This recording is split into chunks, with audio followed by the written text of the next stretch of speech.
Di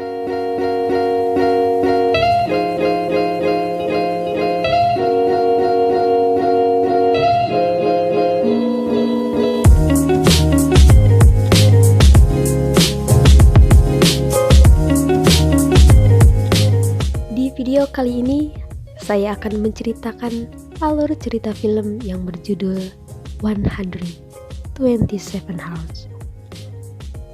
Berdasarkan kisah nyata, film ini menceritakan tentang seorang pria yang terjebak di dalam celah sebuah tebing di suatu lembah selama berhari-hari, di mana pria tersebut tidak dapat keluar dari sana karena salah satu anggota tubuhnya terjepit oleh sebuah batu besar.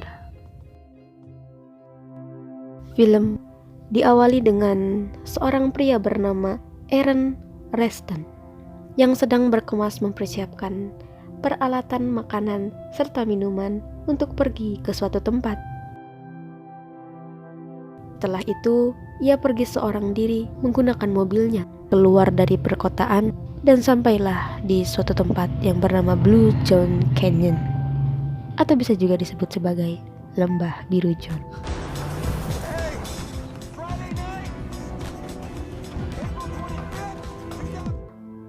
Untuk menunggu hari terang, Aaron pun bermalam di mobilnya. Kemudian, di pagi harinya, tepat di hari Sabtu, ia mulai menikmati keindahan daerah tersebut dengan bersepeda ke sana kemari.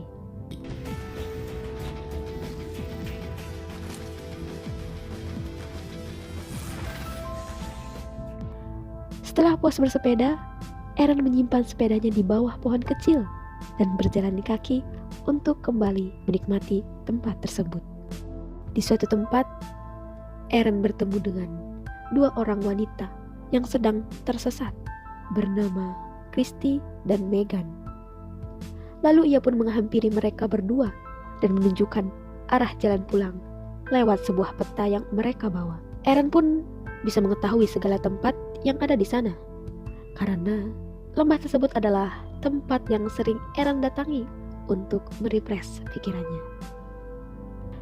Sebagai seorang pria yang ramah dan baik hati, Aaron mengantarkan mereka berdua keluar dari lembah sekaligus mengajaknya ke suatu tempat yang paling menakjubkan di lembah tersebut. Namun, untuk sampai ke sana, mereka pun harus melewati celah tebing yang tepat di bawahnya terdapat sebuah genangan air yang sangat menyenangkan. Setelah puas menikmati kolam indah tersebut, Aaron kembali menuntun mereka pulang. Dan di suatu tempat, mereka pun harus berpisah karena tujuan masing-masing telah berbeda arah. Kemudian Aaron melanjutkan perjalanannya di lembah tersebut. Ia berjalan masuk ke dalam celah tebing dan sialnya, ketika Aaron terpleset, sebuah batu bulat berukuran cukup besar yang ia gunakan sebagai penompang terjatuh dan menimpanya.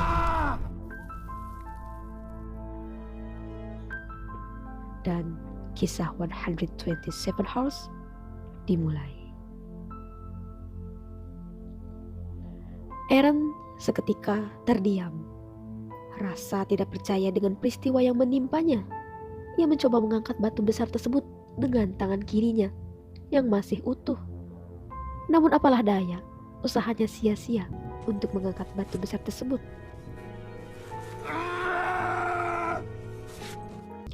Aaron yang mulai merasa panik langsung berteriak memanggil Christy dan Megan, berharap mereka belum pergi jauh dari sana. Christy! Megan! Namun, tentu saja dengan posisi tebing tersebut tidak akan ada orang yang dapat mendengarnya.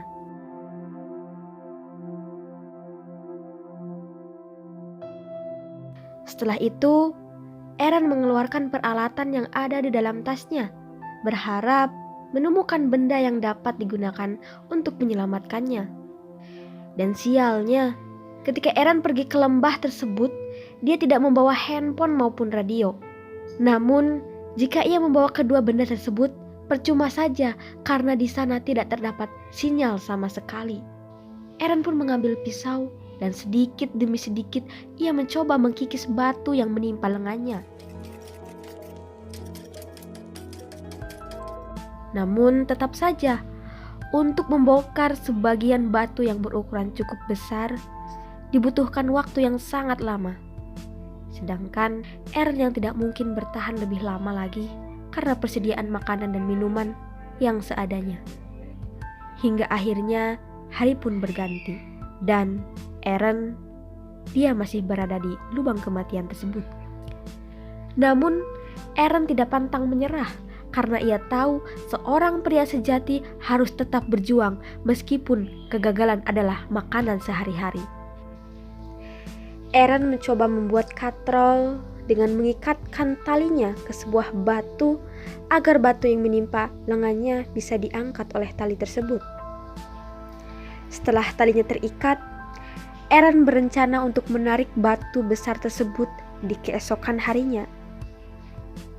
Karena sudah lelah, ia pun tertidur.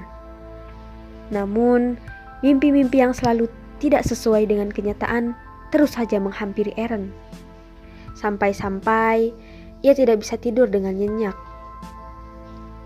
Lantas, ia pun menghabiskan malamnya dengan mengikis batu besar tersebut sampai di pagi hari. Dan pada siang harinya, Aaron membuat sebuah rekaman tentang dirinya yang terjebak di dalam lubang kematian tersebut. Tidak ada banyak hal yang dilakukan Aaron di hari Minggu suram di lubang kematian tersebut. Aaron hanya mempersiapkan diri untuk kembali bermalam di sana, mengumpulkan tenaga untuk digunakan di pagi harinya. Dan di pagi harinya, tepat di hari Senin, Aaron kembali memperkuat ikatan tali yang sudah diikatkan kepada batu besar untuk mengangkat batu yang menimpa lengannya. Dan setelah semuanya siap, ia pun mulai mencoba mengangkat batu tersebut sekuat tenaga. Namun, lagi-lagi usahanya sia-sia. Batu tersebut tidak dapat diangkat sama sekali. Dan sekarang ia mulai teringat minuman dingin yang ada di mobilnya. Aaron merasa sangat haus, namun ia harus menghemat air minumnya sampai besok. Hingga akhirnya Aaron terpaksa mengantongi air kencingnya untuk ia minum ketika dalam keadaan darurat.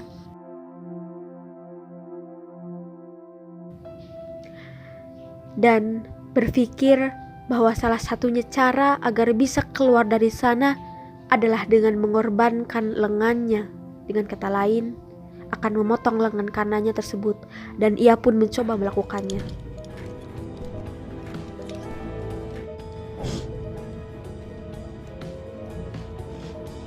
Namun sayangnya, pisau yang dimiliki Aaron sangat tidak memungkinkan untuk digunakan sebagai alat pemotong yang baik.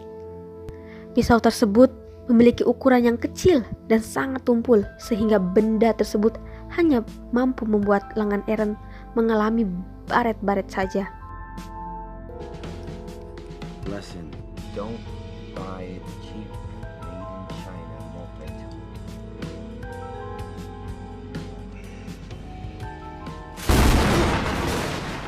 Sampai akhirnya ia harus menghadapi hujan deras disertai badai.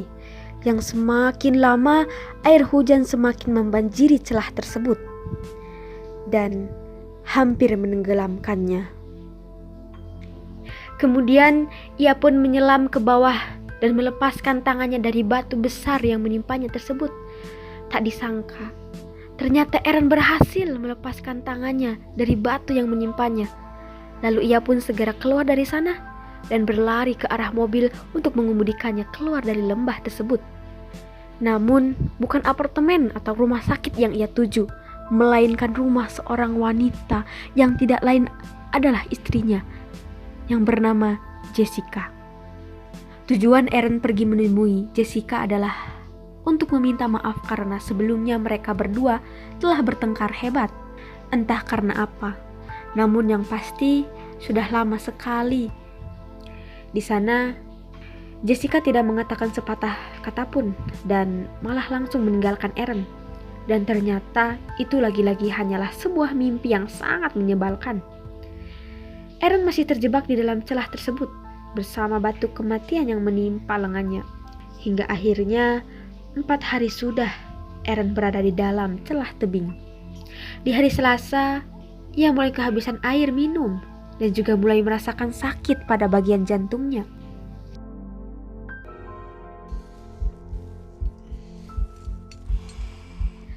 Kemudian, Eren memberanikan diri untuk menusuk lengan menembus ke tulangnya menggunakan pisau miliknya.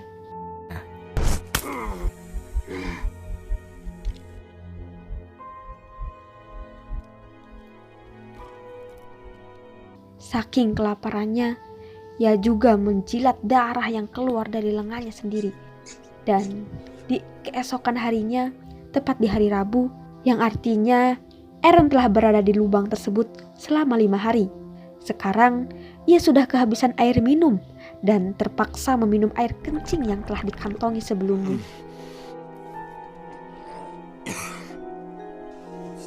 Di hari tersebut, Eren mengukir nama dan tanggal kematian atau batu nisan yang sudah dipastikan bahwa dirinya akan mati pada hari itu.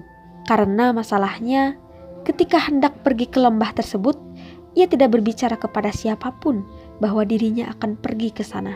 Sehingga wajar saja jika tidak ada satu orang pun yang mencarinya. Di detik-detik ketidakberdayaannya, Eren memikirkan bahwa dirinya akan bertemu dengan keluarga dan istrinya, mengingat Eren sudah lama sekali hidup sendiri dan tidak bertemu dengan mereka. Sehingga hal itu membuatnya memiliki energi untuk kembali berjuang agar tetap bertahan hidup dan segera keluar dari sana. Tulang memanglah keras. Itu adalah kendala bagi Eren untuk mematahkan lengannya menggunakan pisau payah yang dimilikinya. Maka dari itu Eren berusaha mematahkan lengan yang telah ia tusuk dengan pisau dengan menggerakkan tubuhnya hingga akhirnya dia pun berhasil mematahkan tulang lengannya tersebut.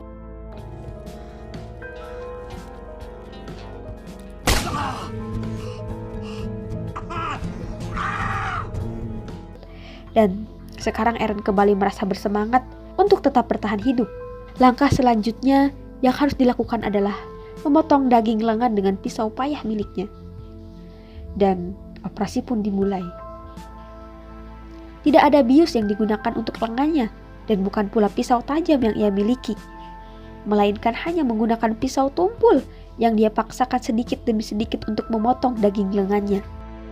Dan pada akhirnya Eren berhasil memutuskan lengannya setelah operasi manual yang ia lakukan. Beruntungnya, Eren tidak mengalami pingsan setelah kehilangan darah cukup banyak. Kemudian, ia pun membungkus tangannya dengan sebuah kain. Dan sebelum pergi, Eren mendokumentasikan tempat paling suram baginya. Secara perlahan, dia pun keluar dari celah tersebut dengan memanfaatkan tangan kirinya yang masih utuh dan energi yang masih tersisa. Setelah sampai di permukaan, tidak berlama-lama bagian Eren yang mengalami dehidrasi berat dan langsung menjatuhkan tubuhnya ke sebuah genangan air. Setelah meminum air dari kolam kecil tersebut, ia pun kembali berjalan menuju keluar dari lembah. Sampai akhirnya, Eren bertemu dengan sebuah keluarga yang sedang berjalan menikmati lembah tersebut. Tanpa berlama-lama, Eren pun langsung memanggil mereka dan mereka pun mendengar keteriakan Eren lalu segera menghampirinya.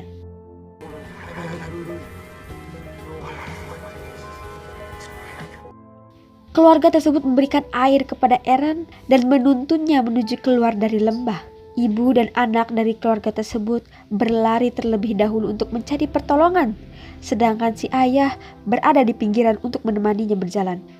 Lalu kemudian datang beberapa orang yang menghampiri Eren untuk memberikan air minum kepadanya. Bersamaan dengan itu, beberapa saat kemudian datang sebuah helikopter dengan tim penyelamat di dalamnya. Mereka mendarat di sana dan meminta untuk segera diberikan pertolongan. 3 tahun kemudian, Eren pun bertemu dengan istri dan keluarganya seperti yang telah dipikirkannya ketika sedang terjebak di dalam celah tebing lembah sebelumnya. Aaron dan istrinya pun kembali menjalin hubungan dengan baik, dan tepat di bulan Februari 2010, mereka dikaruniai seorang anak laki-laki yang diberi nama Leo. Hingga akhirnya mereka pun hidup bahagia bersama. Dan setelah itu tamat. Oke, sekian saja alur cerita film hari ini. Terima kasih telah menonton dan wassalamualaikum warahmatullahi wabarakatuh.